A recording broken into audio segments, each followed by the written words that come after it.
What's going on, everybody? Welcome back to RJF Media. I'm Rob. On today, I'm just going to talk a little about what I would do personally if I was the GM of the New York Jets. I'm not saying this is something that will happen, but it's just what I would do. Also, this is going to be more of a practical kind of situation. I'm not going to play with cap numbers. I'm not going to do all that. I'm just going to say who I would cut, who I would restructure, bring in, draft, all that good stuff. Again, with it being practical, I know as much as I would love for this offensive staff to be gone and a new one come in, I understand that's probably not going to happen, so I'm not going to worry about that. So to get it started off, I'll start with cuts and restructures. First, I'm cutting guys like Lakin Tomlinson, CJ Uzama, Carl Lawson, and guys who have gotten these pretty expensive contracts but just haven't produced. I understand there's some dead money involved with that, but I would rather ship those guys off, let them go, and bring in some younger, fresher talent with possibly less of a cap hit. I would restructure guys like CJ Mosley, who I think should stay on this team and will stay on this team. He is the vocal leader on that defense. He kind of runs the show back there, and with PFF ranking us the number one rated defense, I think there's just no way he's leaving anywhere, but a restructure could be in order. Also, I would restructure John Franklin Myers and to save a bunch of money there. He's getting paid, I believe, about $16 million. I think if you can add a void year to extend that contract just a little bit, lower the cap hit just a little bit. I would actually extend DJ Reed, expanding that cap hit as well to bring that down a little bit. I would also extend Michael Carter, keep that formidable trio of cornerbacks that we have back there intact, while also lowering the cap hit on that as well. I would also cut guys like Dwayne Brown, who obviously he's done here. I think his time in the NFL is done. It's too many injuries. Just doesn't look good when he's playing out there. So to me, I think he's gone. Next thing I would do is, as much as I would love to keep him, I would tag and trade Bryce Huff. Outstanding pass rusher, probably one of the top pass rushers, just pure pass rushers in the league. Probably the best pass rusher on the New York Jets, but with the drafting of Will McDonald, there's just too many Chiefs, not enough spots on this roster, and it just kind of seems like he doesn't really have that place on this roster to be that full-time starter. Or what I would do is I would re-sign him and kick JFM inside, since we are a little light on defensive tackle, and keep Huff in that spot. Maybe if somebody blows you away with an offer around the trade deadline, then you make a move there. But again, being realistic, I think Bryce Huff's time here might be done just for the amount of money he's going to want. Deservedly so. He's played out of his mind. He's been one of the few bright spots on his team the past few years. Undrafted free agent, one of the good moves Joe Douglas actually made. But I think he's probably going to be tagged and traded at some point to try to recoup a second round pick. And I'm looking at teams like Minnesota, Vegas, teams like that might not be in a full rebuild, but looking to almost retool and expand on what they have, and especially Minnesota with Danielle Hunter probably gone. As good as he is, he's had a lot of injuries over the past few years. So I think trading for a guy like Bryce Huff, needing edge help, and trading for someone who is established over an unknown, I think is probably in the best benefit for Minnesota. So next I'm going to get into the draft. Oh, actually, next thing I want to do is I would go to AVT and ask him, and they were talking about making him play one position. To me, that position is going to be tackle. I'd rather have a very good tackle than a great guard.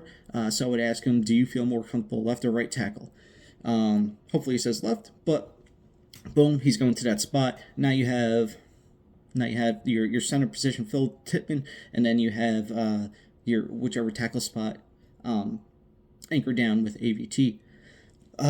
Going into free agency, what I would do then is look to bring in veteran guards to fill those spots. The two guys I'm looking at is Jonah Jackson for left guard and Robert Hunt for right guard. Two things about these guys that really stand out to me is they don't give up sacks, or at least a lot of sacks, and they're not accounted for for penalties. They're very penalty free for the most part. Both very durable, both durable players for the most part. I know Jonah Jackson had a down year, but before that, he was being regarded as one of the better up and coming left guards in the league.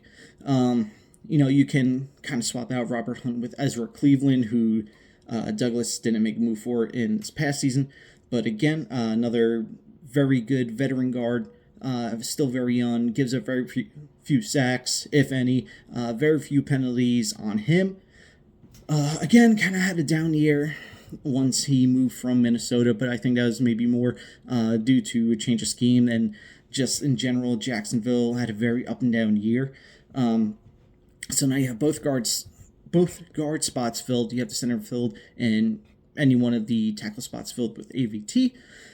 So then going into the draft, now that you really don't have one tackle spot to worry about, what I would do is, if he's there at number 10, what I would do is I would take Brock Bowers.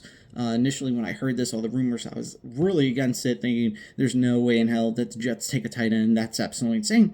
But looking more into it, what I would do personally is I would use Brock Bowers more as the way Evan Ingram was used over in Jacksonville, as kind of a really big slot, can be in line, but very good athlete, very good pass catcher, very good yak.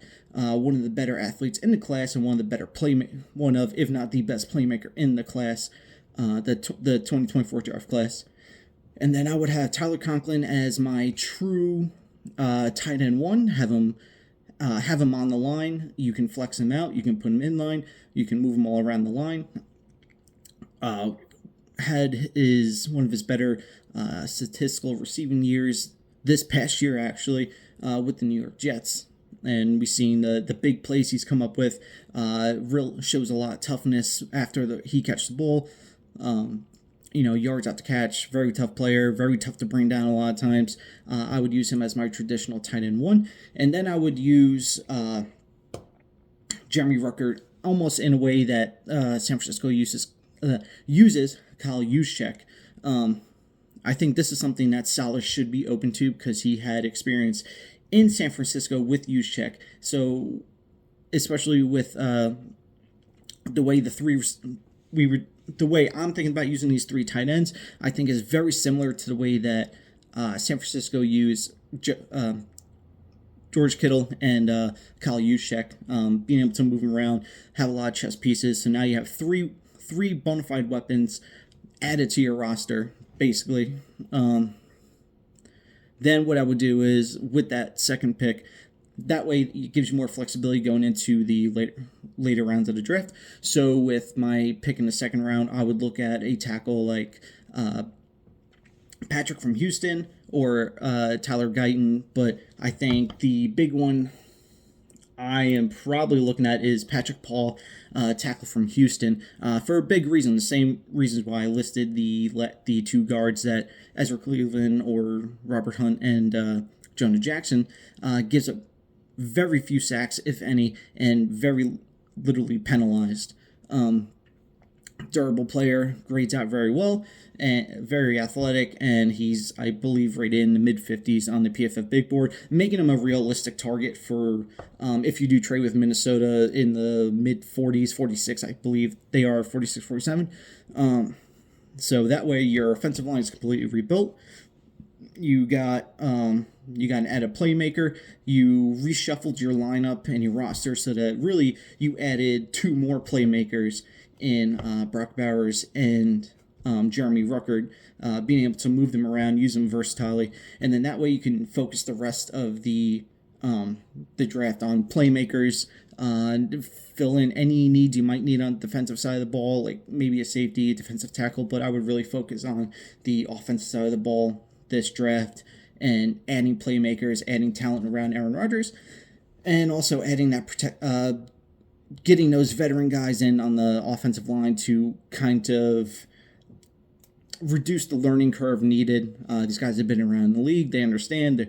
They're very good. They're good players, healthy players, very literally penalized players. Don't give up a lot of sacks. And I think something like that can really carry over to this team, which was heavily penalized, gave up a ton of sacks. So, that's what I got for now. I will probably go further into detail, do like a mock draft kind of thing. I only went as far as the first 2 rounds in this one. But let me know what you think. Do you like my idea or do you not like it? What would you do different? What do you think Joe Douglas is going to do and this team's going to do? What surprise moves do you think are coming? But yeah, just let me know in the comments down below. Like, share, subscribe. Until then, I'll talk to you guys later.